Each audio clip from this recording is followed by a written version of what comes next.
Welcome to the Pool Nation podcast, where it's all pool talk. And we ain't talking about netting and jetting or splashing and dashing. We're talking about becoming a nation of pool pros. We talk about the latest products, trends, and training in the pool industry.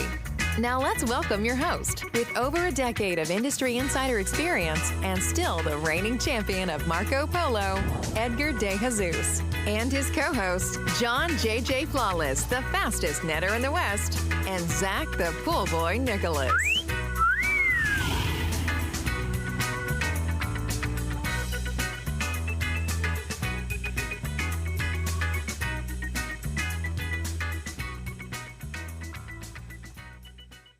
Welcome, everyone, to the Pool Nation Live podcast. I am your host, Edgar De Jesus, and yes, I am the reigning champion of Marco Polo, along with John J.J. Flawless, the fastest netter in the West, and the famous Zach, the Pool Boy Nicholas. Today, we continue our conversation as we talk about the 4 phases that pool companies go through. And today, we're talking about the 3rd phase, which is what we call the scaling phase.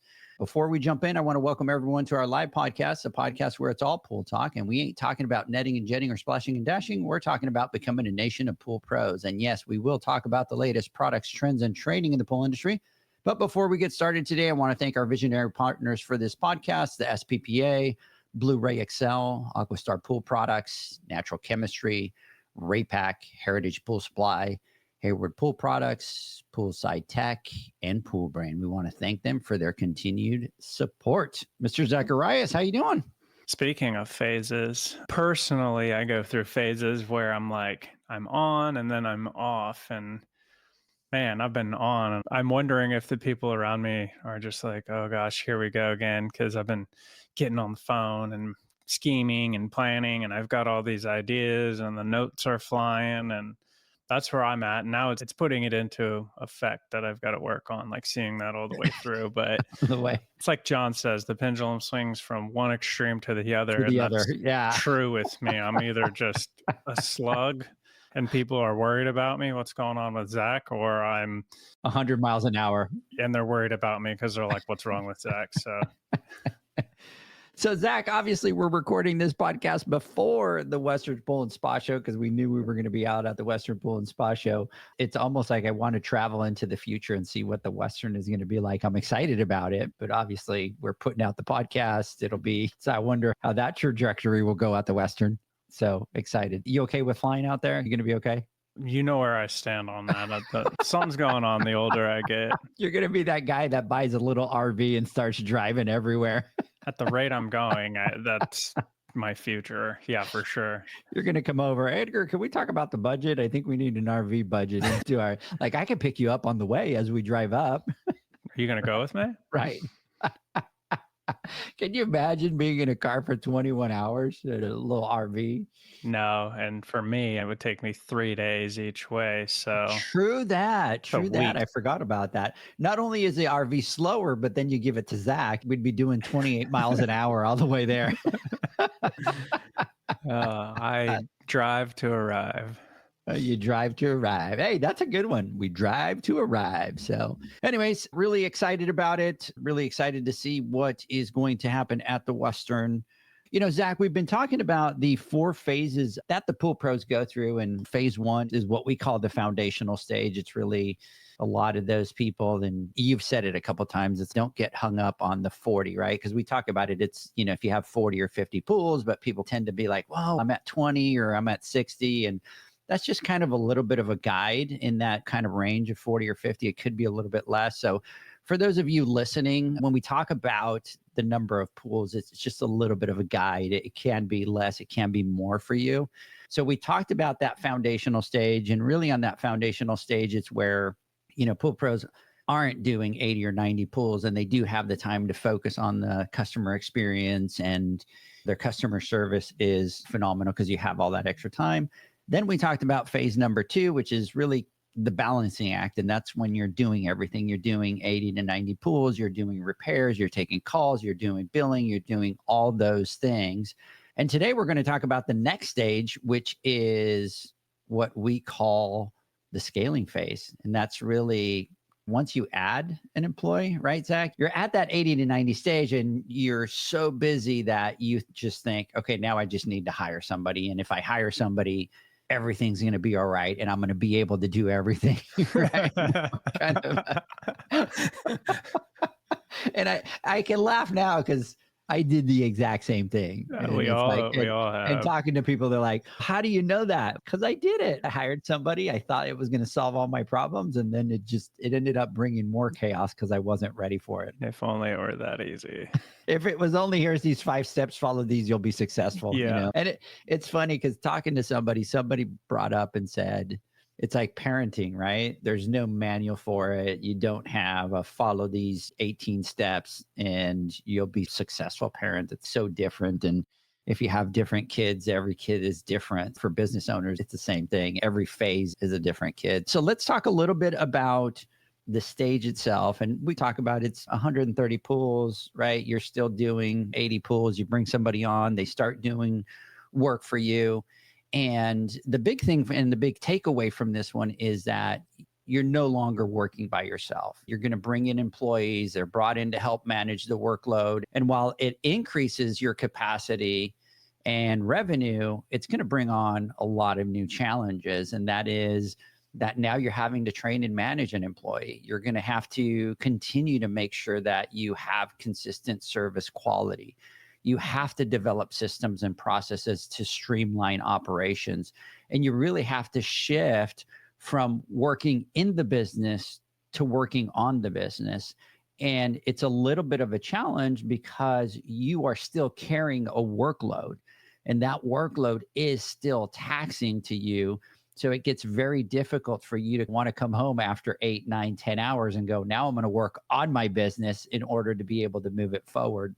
So at this stage, pool pros have got to start to transition into leaders. They have to become that business owner, and they really need to start focusing a little bit more on strategy. They need to focus on what I talk about all the time, knowing your numbers, that financial management. You have to start now focusing on that employee and really doing some team building, making sure that employee stays with you, because there's nothing scarier than getting to that 130 and then all of a sudden having that employee go, poof, I'm out. I don't like this. So you still need to focus on all the aspects of the business, and you really still have to focus on the customer experience, the quality of service. Now you have somebody new that you're going to put to do pools. So are they doing as good of a job as you are? Are they following the steps that you're telling them that they need to do? Because if those things aren't in place, then what's going to happen is the business is going to suffer. Yeah. And as we go through these key focuses and these are the things that from conversations, from personal experiences, again, we've put together that these are the things that when you're at this phase, that if you really prepare for these and plan for these and put things in place for these, it'll make it a lot easier time. And like you were talking about, first one here, shifting your focus to leadership. And this is what we talk about all the time, of getting to that point where you're truly working on your business and not in your business. We've talked about everyone has their it, right? Whether that's pool service, whether that's plumbing, lawn care, healthcare, whatever that may be. Everyone at this point has gotten a handle on that. They should have a good understanding of it. And now they have to start shifting that focus into learning to lead, because you can only grow your business so big by yourself, and you're going to have to start bringing people on to do this. And what does it mean to lead? And if you've never had leadership experience, it's a different animal. And so there is a science to it. There's tactics to it. There's a certain level of understanding that you have to have. So one of the things that I would say that's, I think, fairly simple is that be the example. Like at this stage, you are the example, because most likely you're getting that first person who's going to train them. You probably have to train them before you can truly move into working on your business. And if you not treating the customers professionally, or if you're in a rush, so you maybe don't skip this step, but today we've got to move on, so we're not going to vacuum this pool or whatever, just understand that they're going to take that away. And that's most likely how they're going to operate when they're on their own. So when we talk about leadership, it's really at this point that you have to start figuring out. Otherwise, you won't be able to scale much further. Yeah, I agree with you 100%. This is the stage where you really start to shift into that leadership. And it's difficult, Zach, because there's not a lot of places that you could go to sharpen your leadership skills. There's not a place for us that we can go, hey, I need to learn about hiring. And here's a little school that has these courses all over the United States that I could go to and I can do. And so it's difficult. And like you're saying, at this stage, you have to start to become a leader, and you've just thrown something new into your business, right? Not only do you have to service, you have to clean customer service, invoicing, bringing on this new team member and all that. But now you're telling me that I have to go find time to be able to go get those leadership skills somewhere, which, by the way, we all are afraid of because it's the unknown. And you have to get out of your comfort zone, and you have to go meet new people and network and do those things in order to be able to get those skills. So it's definitely something that is difficult to do. But for those that are going to move into the next phase, this is the stage where you have got to do that, because we keep talking about it, Zach, from phase to phase. We don't know what's coming next. And your next phase, this is going to be critical to the existence of your empire, is leadership. Because when you get to the empire, you can no longer be doing the it. You have to be running the empire. And at that stage, your leadership skills are going to need to be on point in order for you to be able to run that machine. Yeah. And when you get to that stage, your leadership skills are different, because most likely you'll have mid-level management or something that's starting to come in place. So then you have a whole nother set of leadership skills to learn. So moving on to the next focus, and we touched on this, it's to build and train a strong team. And again, coming into this, you've never had to train anyone necessarily, maybe in a past life, but now you're doing it for your business. And as you grow, hiring good people to start and then retaining them is essential. And it's such a challenge. And so, yeah. And I hear about it. Sorry, Zach, I didn't mean to cut you off. One of the things that I hear at this stage in building that strong team is you get people going, oh, nobody wants to work, right? Like, people don't want to work. And most of the time it's, you got to take a step back and you got to look at it, and you might be the problem. Because if you're not putting things in place to keep people and to keep them motivated, they're not going to stay. And I've talked about it a lot of times, Zach, man, when you're doing pools at the beginning as an employee, you're excited to go on your own. You're like, oh, I'm ready to go on my own. And then what happens when you go on your own? It's lonely, bro. Like, you're out there, you're cleaning pools, you're not talking to anybody. You might be listening to the Pool Nation podcast. You might be listening to music or whatever, all that kind of stuff. But it's lonely because there's not a lot of interaction. So as a business owner, you really have to focus on bringing that team, hiring, and more importantly, retaining them. And we just keep adding to the whole puzzle, right? Now you have to service, you have to do this, you have to that, you have to focus on leadership, and now you have to retain employees. It's like, we just keep adding to the workload. yeah, and like culture, add that to retention. It's a whole nother thing. And I think it's important at this stage that when you're looking at this, you have to look at creating these processes. And we're going to talk a lot about processes and systems in this stage. But even when it comes to building and training the team, you have to have these things in place. And like you said, recruiting, onboarding, and then training them to fit into the company, whatever the culture is currently, and then continuing to improve that culture so that people want to stay. And this is where it's really important, because you want to bring people in that want to do the it, right? This is where you're bringing them in to do the it so you can back out of things. So it's super important to start focusing on this part of the business and learning these skills. Yeah, we talk about all these different things and these key takeaways. And I'm looking at all the ones that we have here, Zach, and it didn't dawn on me till now, but it's like, at this stage, it just feels like we keep adding and we keep adding and we keep adding to all these different responsibilities that we have to do. And it starts to make sense, how difficult it is to keep doing these things. And like we said in the previous episodes, you're not replacing the focuses of the last two phases. At this point, you're literally building onto them. And then it's going to become even more important as you grow all those previous things that we talked about to perfect those and fine tune those. Yeah. Obviously, we've talked about leadership, building that team, implementing those advanced systems and stuff like that. And even for your business, Zach, you look at, man, all the systems and all the processes that you guys have had to put in place. And it's never ending. No, and like I was saying in the beginning, I'm all fired up and stuff. And half of what I'm working on is systems and processes to continue to put in place to go to the next level and do even better. Yeah. So let's talk about delegating effectively. This is another one that kind of goes hand in hand with the leadership skill. And a lot of times what happens to us as business owners, and Zach, you can tell me how many times you've thought about this early in the stage, right? Now I think you're at a completely different stage or phase. But at the beginning, we have the mindset of, if I want something done right, I have to do it. And if I don't do it, it's not going to be done well. And at this stage, you really have got to start to transition out of that. And you have to learn to let go of tasks that can be handled by other people on your team. You have to empower them to take that ownership of those responsibilities so that you can focus on the big picture, so that you can focus on the strategy and the business growth. And I understand that it's difficult, but at this stage, you really have to start from a leadership standpoint to go, I have to delegate and hold them responsible. I can't do that anymore. No, and I think this is challenging for a lot of people at this point because you have to put in the time, the effort into the learning, to the training on top of everything else that you have going on. And we naturally are at that point where we're just like, we want to get someone, we need help, and we need more time to be able to do things. So I think it is challenging for people to let go of some of those responsibilities because a lot of time it just feels at that particular moment that, you know what, let me just get this done. It'll be done. We only have to go through it once and I can do it quicker.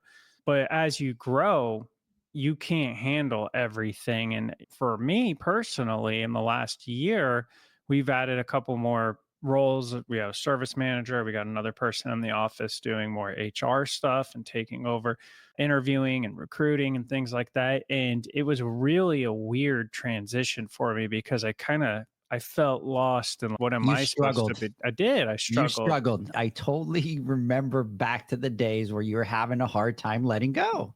Yeah.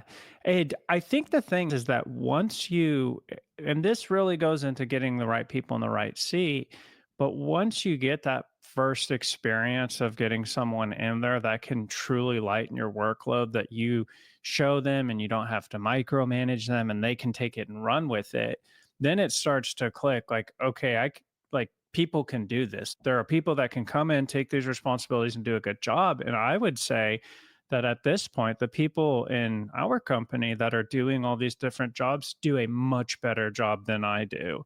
And that's a beautiful thing. So as you grow, you're going to have to start looking at people, looking in, like John said, strength-based organization. You have to find their strengths and what they're good at and make sure that you're delegating those tasks. Now on that, I've made this mistake. You and Leanne have coached me through this, but you want to make sure that you're not building your role around the person, but you're finding the right person for the role. And so I think at this stage, a lot of people fall into that trap of you have a role, you're quick to hire, you get someone in and maybe they're good at half the role, but there's things that aren't being handled. So then you start kind of tweaking and tailoring to make that an easier role or a better role for them. And I think that's a pitfall that people fall into. 100%. And we talk about it all the time. As business owners, we're expected to know everything. We're expected to be the leaders. We're expected to be the experts in finance. We're expected to be all those different things. And we always talk about it with strength-based. The important part is for you to surround yourself with people that are stronger at those things that you are, because you're going to run a company. You're going to need that company to be able to run itself. And so the last thing that you want to do is put yourself in a situation where, A, you're the one that knows the most and you're tweaking those roles like you're saying to fit around the person, and the business not be able to move without you making a decision. It just makes no sense. In the long run, as you start to go into the next phases, it just doesn't work. But as you're hiring people, the way that you should be looking at it is, I need this person to be stronger in this area than I am, right? You're still going to be the boss. You're still going to hold them accountable, but you want that entire department or that entire section to be able to run effectively without you. It's a struggle. It's a struggle to give up control of the business, right? It's your baby. You've been through some hard times to get where you are. And it's hard to be able to tell somebody, you could go run this and you don't need me. It feels very awkward as a business owner. Yeah. And also, I want to talk about like outside contracting or third party, because this is something that I think a lot of people at this stage could utilize. When we talk about like bookwork, right? A lot of people get buried in the bookwork. Maybe they're not as good as you need to be at this stage. And I think that when we talk about delegating, you can also look outside the company and you can find someone to work with that maybe handles your bookkeeping for you, because you really want to make sure that you're getting good information into the books and you're getting good information out of the books. And that's just one example. But when you're getting to this point, you may not be able to afford a full-time bookkeeper in the company. So look to see if there's ways that you can delegate some of these areas of the business to maybe a firm or a company that can help you with that. And I just wanted to put that out there because I don't want people to not get some of these things taken care of because they're thinking like, I can't bring someone on at this point for whatever XYZ role. Yeah. And, to me, people always ask me, oh, what do you think is one of the first people that I should bring on? And if it was me in my business, in Edgar's business, it always would be that bookkeeper, because I always talk about it, right? Figuring out your numbers, figuring out your finances. And when you hire a bookkeeper, you can outsource that. It's not like you have to pay them to be in the building doing that. So as you're smaller, you can scale into that. Eventually what happens, Zach, eventually a company like yours at your size, it gets to the point that you do bring that person in-house. But there's nothing wrong with having somebody do it for a while you get to that stage of going, okay, when I do X revenue, X number of pools, I will be able to bring somebody in to be able to do that role. So I think the next thing that is really a big focus here, Zach, is really maintaining that service consistency. You start to deal with a larger team. Maybe you've got 2 techs by this point. So maintaining that consistent service and quality, it really becomes challenging, especially if you don't have great training programs in place, especially if you don't have something in place that teaches the pool pros, these are the 15, these are the 20 things that need to happen to every single pool, and they're non-negotiable and you have to do them. It starts to get a little bit crazy because the quality can start to check. You get a guy that you brought in or a girl and you didn't train them properly, and for XYZ reason, either they're cutting corners and they're trying to be done quicker, or you didn't train them properly.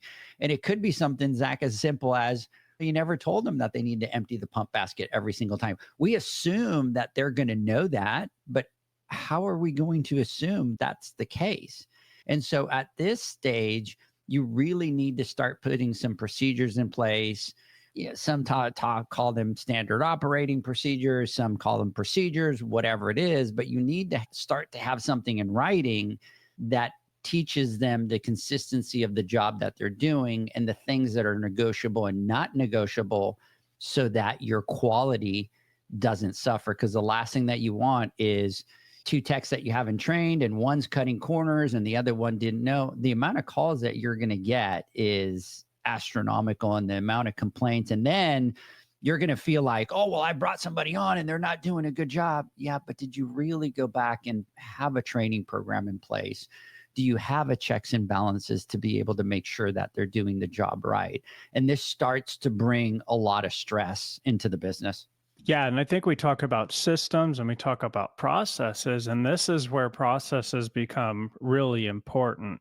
This is where you've got to sit down and take a look at whatever services you're offering and start to identify the actual steps and what works, what doesn't work, and start streamlining things, pulling some of those things that may not be necessary or effective, or it's an extra step, pulling that out and making things more efficient.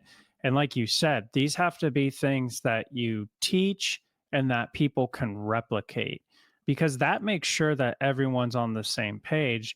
And then additionally, people need to be accountable to the process. And if you don't have a set process that you're teaching or you're showing people how to follow, how can you hold them accountable to it? And I think that's the key. Absolutely. The next thing that I want to talk about, and at this stage, it starts to get a little bit more complex, and that is your financials and the financial oversight. Because what's going to happen is, when you're a one pooler, you've got 40 pools. It's really easy to keep track of your expenses and to know off the top of your head because you're buying everything. So you know what your expenses are. So you could be doing pools and normally you buy whatever, a bucket of tabs, or you go through 10 cases of chlorine a week or whatever it is. You're buying everything. So in your head, how many buckets of tabs you've bought. As you start to go into the next phases, that starts to fall out of your hands. And I've shared this story 1,000 times, Zach. I had one guy, it was the middle of summer, and for 1 week, he spent like $1,000 in chems. And I'm like, what are you doing? Because I used to check my chems cost every week. And I'm sitting there, I'm going, what's going on? And he's like, the pool was at a 3, but I just added a gallon of chlorine just in case. I don't want to have any problems where it's going green. And I'm like, whoa, let's kind of have a stop here. What are we doing? And so as you start to grow and as you start to bring employees, the number of expenses are going to increase. You can no longer mentally keep what it is in your brain that you're spending, that you're buying, where your money is going. So it's really important at this stage to start to put things in place, to really start to put financial KPIs in place. And to me, tracking chemicals is important because during the summertime, it's your biggest expense. So why would you not track it on a weekly basis and make sure that it doesn't spike really high from 1 week to the next? Because if it does, what you want to do is, in my case, be able to catch it right then and there. If I would have waited till the end of the month, Zach, that would have been $4,000. At this stage, you really need to start putting a financial understanding, a financial oversight into your business. We could talk about cash flow, which we always do, right? We could talk about checking your profitability. We could talk about all those things. But at this phase, you really now have to take it up to another level because, man, when we talk about the next phase, it's a whole different animal.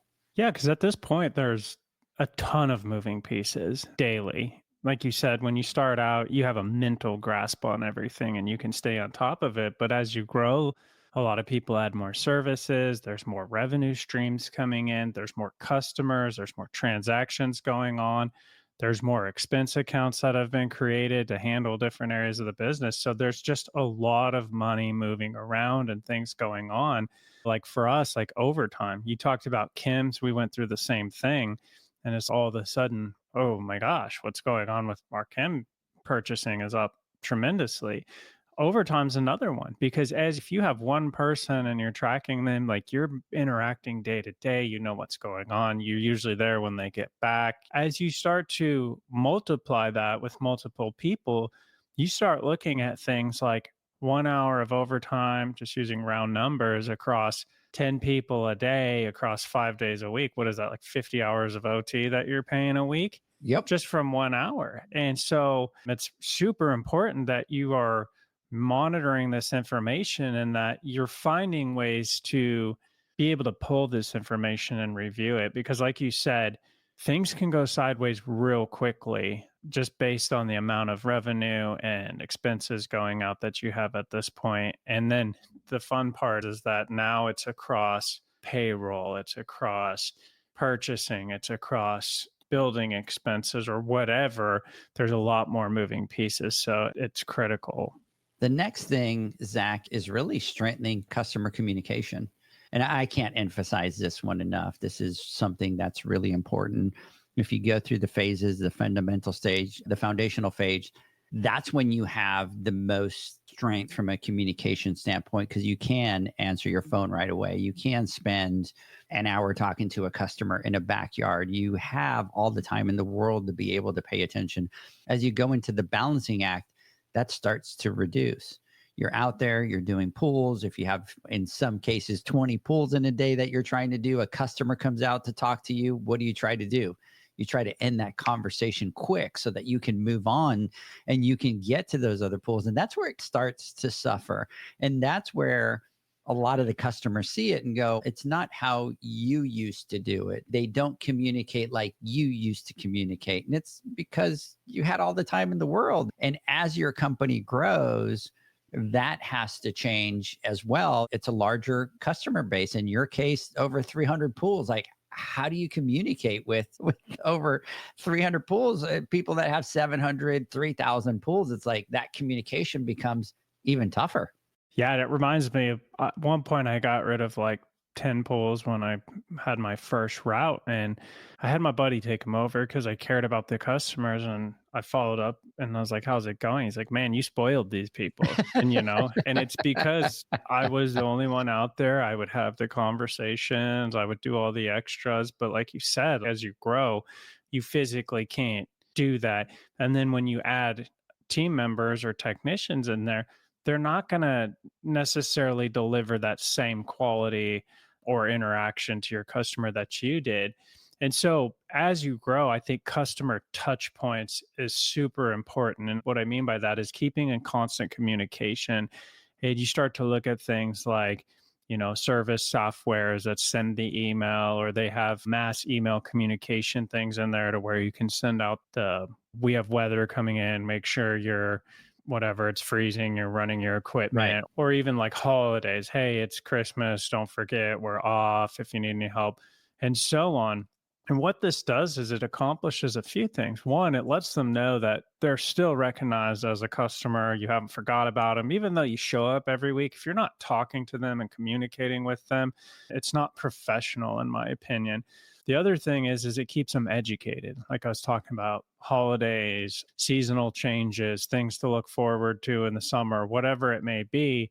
And then ultimately, that all keeps them informed. And when you do that, you're setting expectations so that when you take a week off for Christmas or whatever it may be, your expectation that you'll be closed for the week and their expectation will be that you're not going to be there that week are in alignment.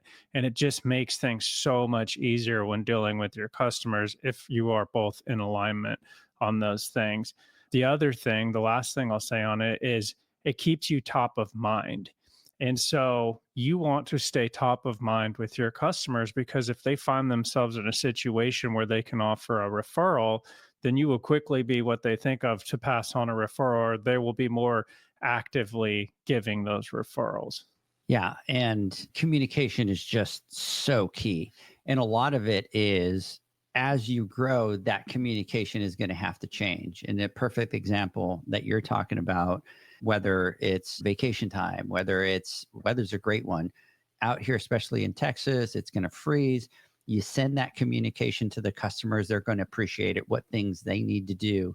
And it's important for you to educate your customer on how you do business. And if you have those key touch points on communication, it's going to make your life a lot easier, because they're going to feel that there's not that lack of communication. Imagine somebody with 500 pools that sends zero communication out.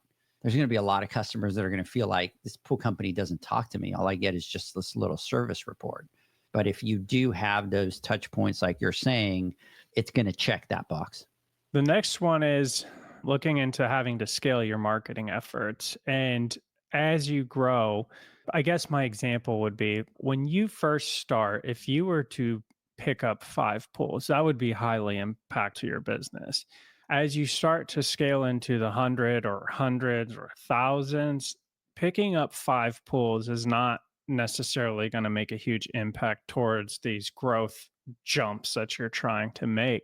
So you will reach a point where organic growth may not be fast enough for what you're trying to achieve. And you might actually have to do some paid marketing, do some sort of campaigns and things like that. And when you're looking at this, you want to go into it having a plan. And I think we tend to just go, my plan is to grow. I just want to grow. I want more accounts.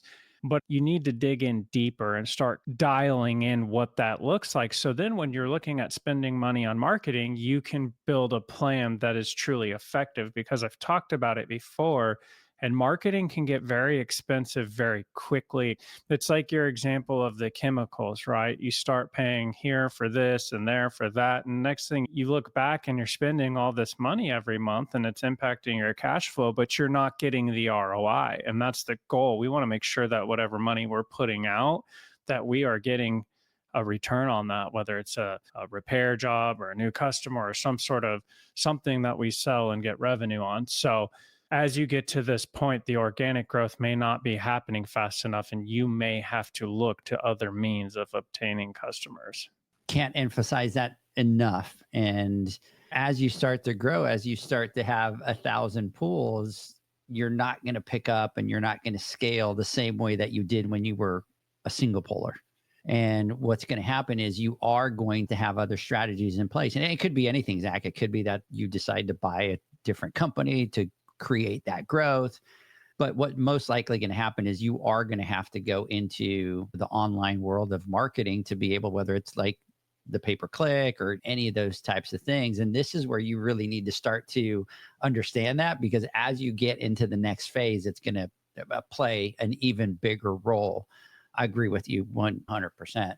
One of the things, and this one, I always remember yours, Zach, and that is that you have to prepare for challenges. And you talked about this from a financial side, that you need to prepare, but I've always remembered it from the growth standpoint. And that is, when you grow, there's a lot of new issues that are going to come up. And that's whether it's turnover, whether it's equipment maintenance, whether it's new procedures or regulatories, right? Now we're going to all variable speed. And now we have to tell people that you can no longer buy a pump for $1,000. It's a $2,500 pump that you got to install. And there's challenges that come through, and you have to stay proactive. But the one that I remember from you, Zach, talking about challenges that come up, I get a call from you, what was it, a Sunday or a Monday morning? And it's like all your catalytic converters were cut out from your entire fleet of trucks.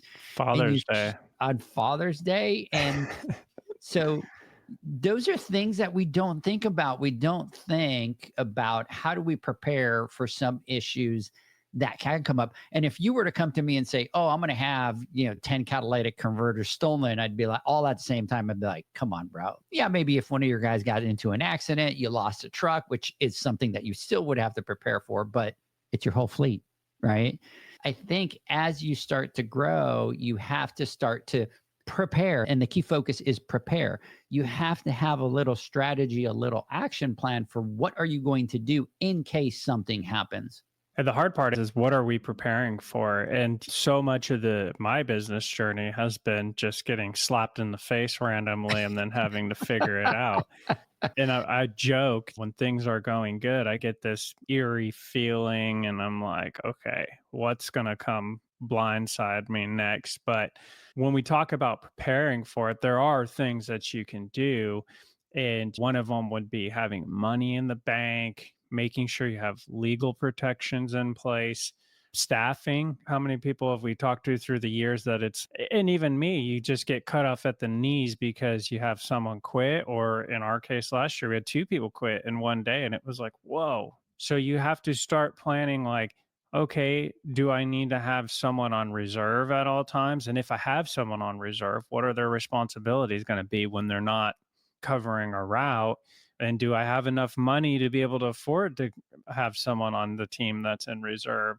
So you have to start looking at these things. Another thing that I don't hear a lot about, but that I've, encountered through the years, is having some sort of like line of credit in place if you can, or you have to be responsible with these things, but making sure that you have a credit card with some money that you can use if you get in a pinch, or a line of credit that, if something does happen, God forbid, that you have some way to take care of it.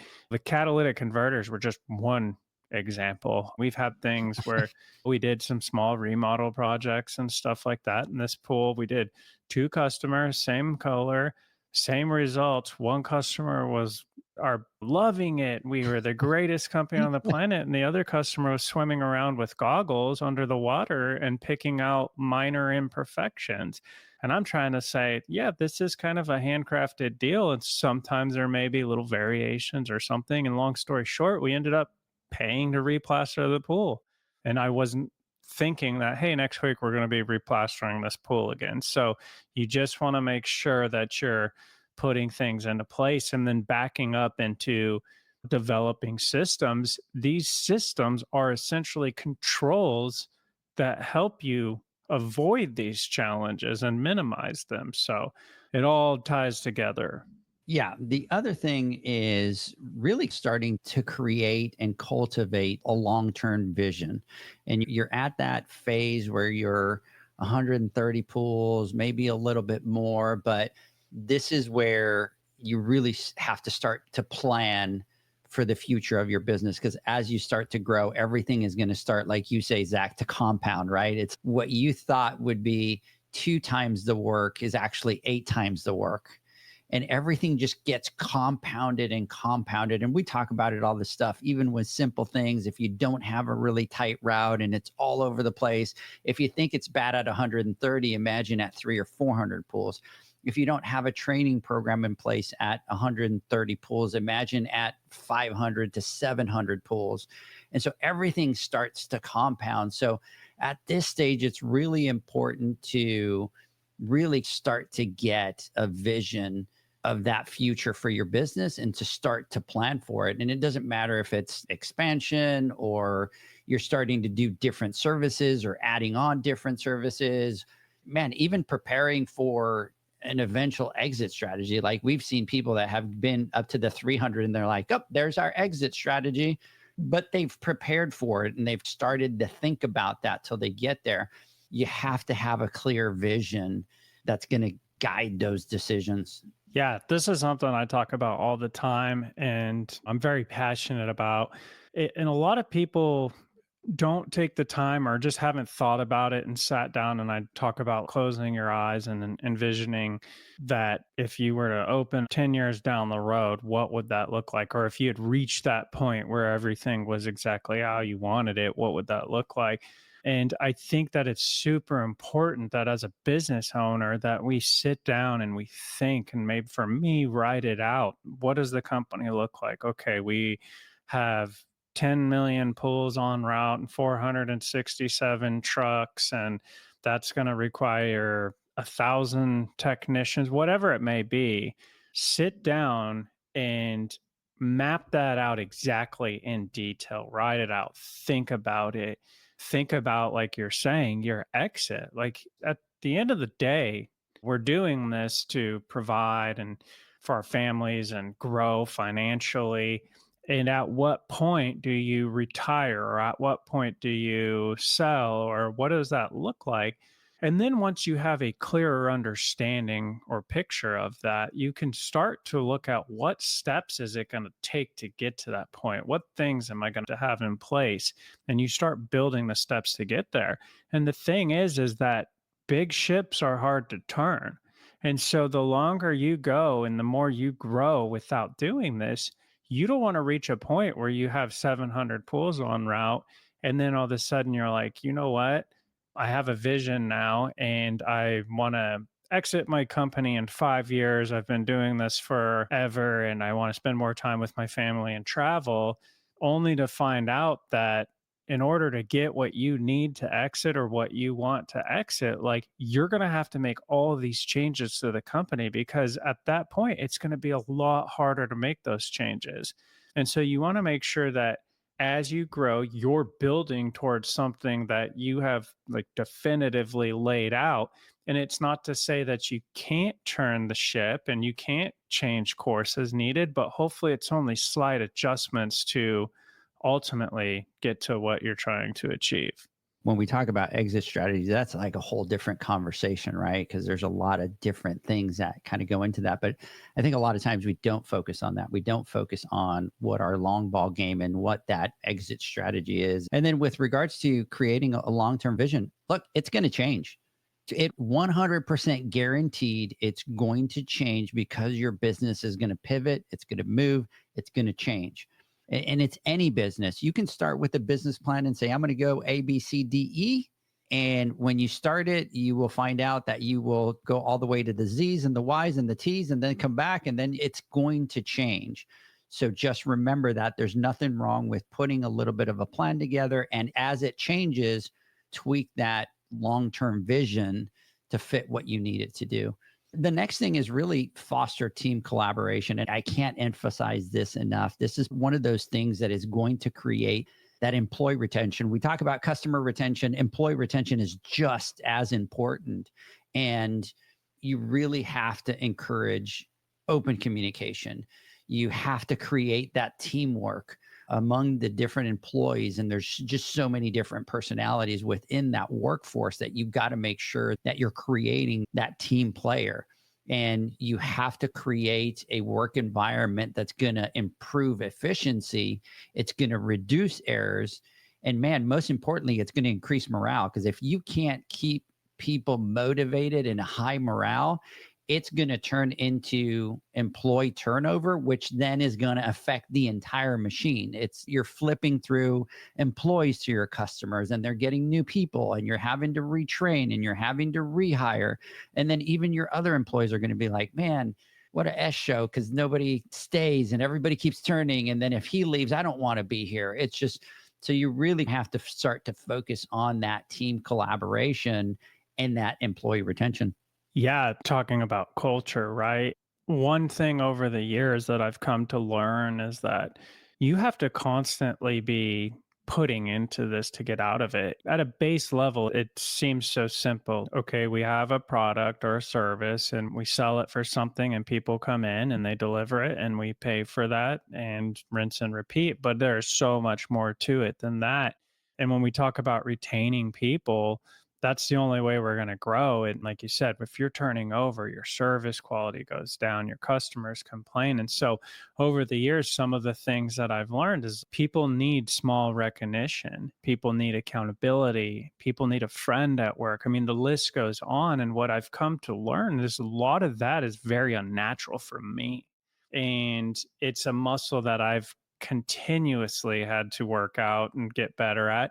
And I'm still far from good at it, but I'm getting much better. But so going full circle with what we've been talking about, delegating and putting people in the right place, one of the things is that at our building, we brought in Jennifer for a service manager. And it was really interesting because I thought, I'm getting to a point where I've got a pretty good handle on this and I'm doing a good job building collaboration, creating culture. But after seeing someone else that does it better than me, it's just a complete eye opener. And it's funny because now I walk into the shop and, for example, we had just had Super Bowl, right? And I'll see things like there was a laminated picture of the Chiefs logo, and then a laminated picture of the Eagles logo. And underneath there's all these different tally marks. And I was like, all right, that's cool. And they're engaged, they're collaborating, they're being a team. And then I got Aubrey and McKenna in the office, and all of a sudden they start coming up with riddles. So on the other side of the board, here's a riddle, and people are writing down their guesses. And I was like, wow, that's truly amazing to see. Just when I thought I was figuring it out, I realized I'm far from doing it. But you have to be able to put people in place to build that culture. Yeah. And I'll leave you with this. And you were talking about accountability and creating that. Here's the thing. You have to create that environment so that you maintain high achievers. And I heard something the other day, and it was so true. Mediocre people don't like high achievers, and high achievers do not like mediocre people, right? When we talk about this, about creating and fostering and creating that, remember that it's just as important to motivate people as it is to hold them accountable. And when you have a team that's held accountable and you can motivate them, you're creating something powerful and something special. The next thing here is focus on operational efficiency. And I think this goes without say. This is the stage where you need to start putting those operational efficiencies in place. And what you want to do is really reduce the inefficiencies, right? You want to eliminate redundancies, and you want to be able to maximize productivity across all aspects of your business, because as you get into the next phase, a lot of these things are things that you already have to have in place so that they don't become bumps in the road. Yeah. And I think operational efficiency ultimately ties into each one of these areas. And you start finding yourself at a point where you're looking at small changes, massive impacts in your business, whether it's financially or getting more time. And when you start having people and you're multiplying that, everything that every individual person is doing, there is an opportunity to get massive efficiency out of it. And so one thing that we look at is like, we're looking at our services and thinking in terms of like, if we could trim 5 minutes every stop, going to what I was talking about with overtime, but if we could trim 5 minutes every stop across X amount of stops per day, across X amount of texts per day, times a week, times a month, times a year, and so on, what does that look like? And that's where you start to go, okay, we need to get out the door 5 minutes faster. Or maybe like in our case, we have our load team. That's been something that's really helped us out in creating a designated team that gets there a little bit early. And now the load team's up to 3 people. But so we have 3 people getting in slightly earlier than everyone else and loading all the trucks with everything so that when everyone gets in, we're ready to rock and roll. We have our toolbox talk, we go over the day, and we get out on the road. If we hadn't have put that in place, we would just have this circus going on in the morning of people going back and forth and forgetting stuff and grabbing this. And this load team's dialed in. They know exactly what every truck needs. And I'm not saying that's going to be effective for everyone, but that's effective for us. So when we talk about efficiency as you grow, I just want to hammer on it. The small, slight changes, you may not think 2 minutes or 5 minutes or whatever has a big impact, but it really does. Yeah, this is something that I always did. And I always used to think to myself, okay, how can I clean a pool and be the most efficient? And it's funny because people made fun of me because I had my cart, and I'll have to pull it out of storage and we'll have to do a video on it, Zach, so that you can see how I had this cart and why I had it tweaked the same way that I did. And then everybody had one, right? But my thought process was always exactly that. How can I cut 3 minutes from each one of those pools? Because if I'm doing 10 pools, that's 30 minutes. If I'm doing 20 pools, that's an entire hour, right? Just for those 3 minutes. And so one of my things with my team is I taught them exactly all the different steps that I wanted them to do when they were cleaning a pool. And when I went down to open the skimmer lid and I went down to connect my hose, my test kit already had to be with me on the floor. I didn't want to prime my hose and then come back and grab the test kit and then come back and do that. And then I kept thinking to myself, how many times do we kneel every day? So if I can take somebody kneeling 4 different times to 1 or twice, that's 50% less kneeling that they have to do. And you start to think, oh, that's not that big of a deal. But when you start doing that every day for years at a time, it adds up. And your knees last longer. And your knees last longer. And you start to cut time because now you're doing things in a certain way. Even those little things are key in order to be able to create those efficiencies. And like you said, those little things that you don't think are a big deal at this stage, when you have 20 employees, it is a huge deal. Well, I want to go into my right-hand turns, right? Exactly. It's true. We joke around, but it's true. And who did we see? That was it UPS? I saw something that like UPS or someone. Yeah. And I was like, okay, well, I'm not crazy, but yeah. Yeah. Hey, Zach, believe it or not, we have been talking for almost an hour. Forgot about our sponsors here because we normally geek out with this kind of stuff. Let's do this. Let's take a quick word from our sponsors. I know that we still have 2 things that we wanted to talk about, but here's what we'll do. We'll start the next phase with those 2 points. We'll do a quick recap and then come back to it. So let's take a quick forward from our sponsors and we will be right back. Pool pros have specific needs when it comes to general liability insurance. The SPPA program has you covered. With 3 tailored and customizable general liability options, SPPA makes it easy for pool pros to feel secure. Find out more and get covered at thesppa.com.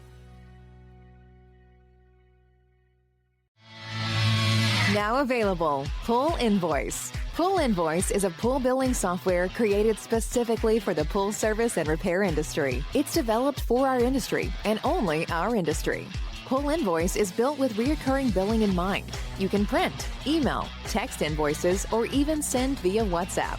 You can add recurring or yearly charges, accept credits, and set up autopay. You can even see when customers have seen the invoice. It even has a customer portal where they can log in and see, print, and pay invoices. It has all your customers' information on one page, so you don't need to search through hundreds of invoices looking for the one you need. Just go to the customer profile and it's all at your fingertips. Created specifically for the pool industry, Pull Invoice. Now available at pullinvoice.com.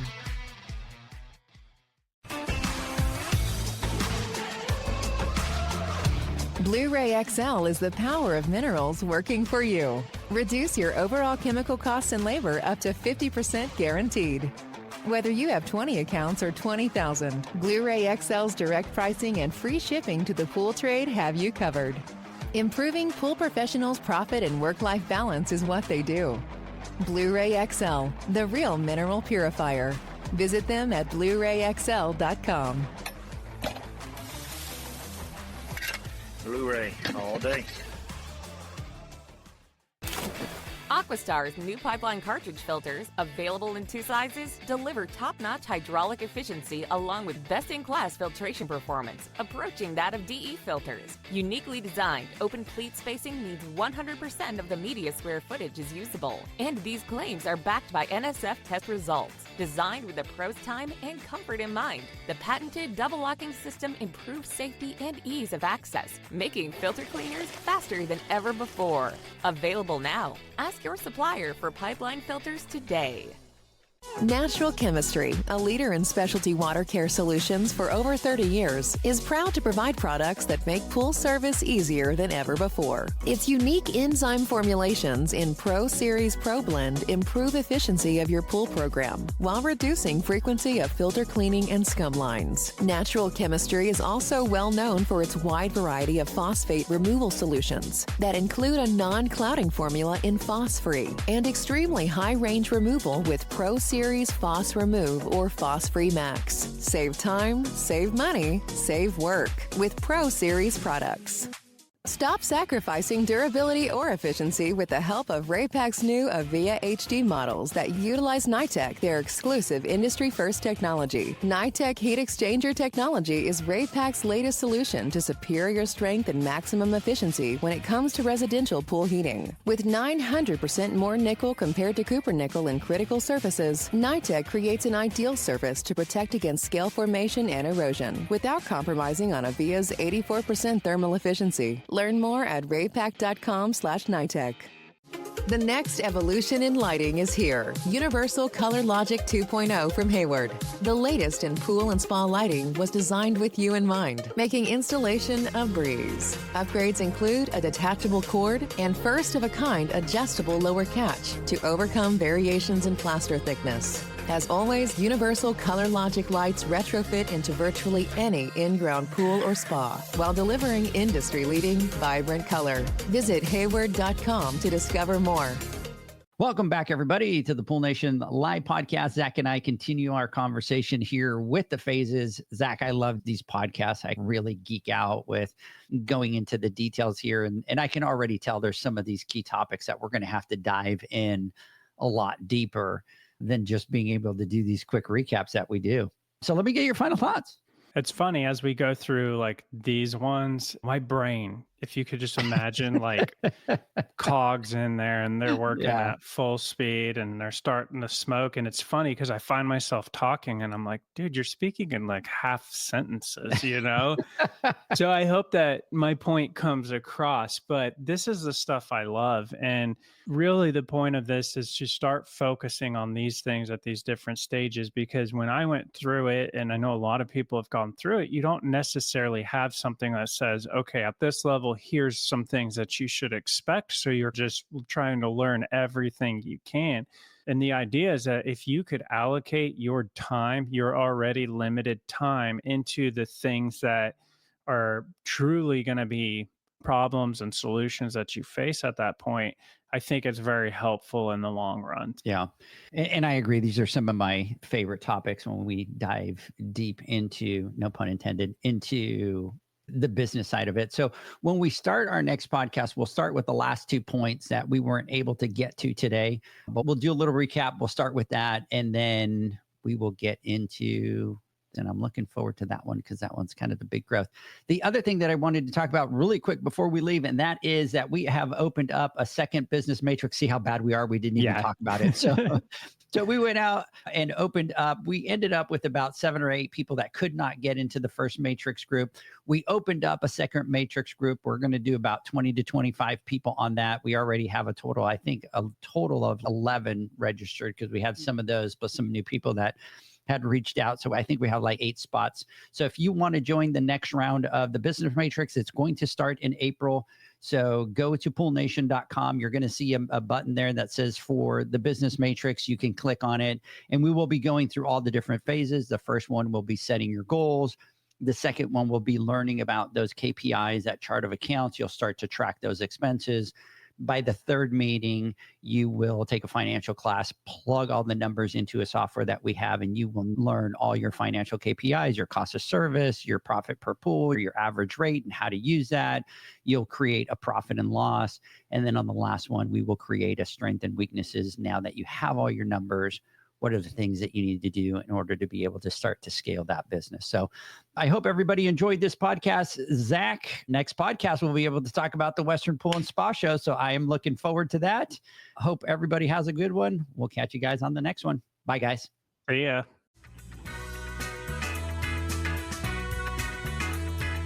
Thanks for listening to the Pool Nation podcast, a member of the Pool Nation family. You can listen to us live every Friday here at 9 a.m. Pacific, 11 a.m. Central, and 12 noon Eastern Standard Time. You can find us at Pool Nation or poolnationpodcast.com, on Facebook, or on Instagram at pool.nation. And to find more info about Pool Invoice, the billing software built specifically for the pool industry, go to poolinvoice.com. Before you go, this is what the pool industry has been waiting for. PoolmanUniversity.com. It's the first platform dedicated to learning the swimming pool service and repair industry. A pool service community where you can connect and find videos on business, service, water chemistry, and repairs. See you there at PoolmanUniversity.com.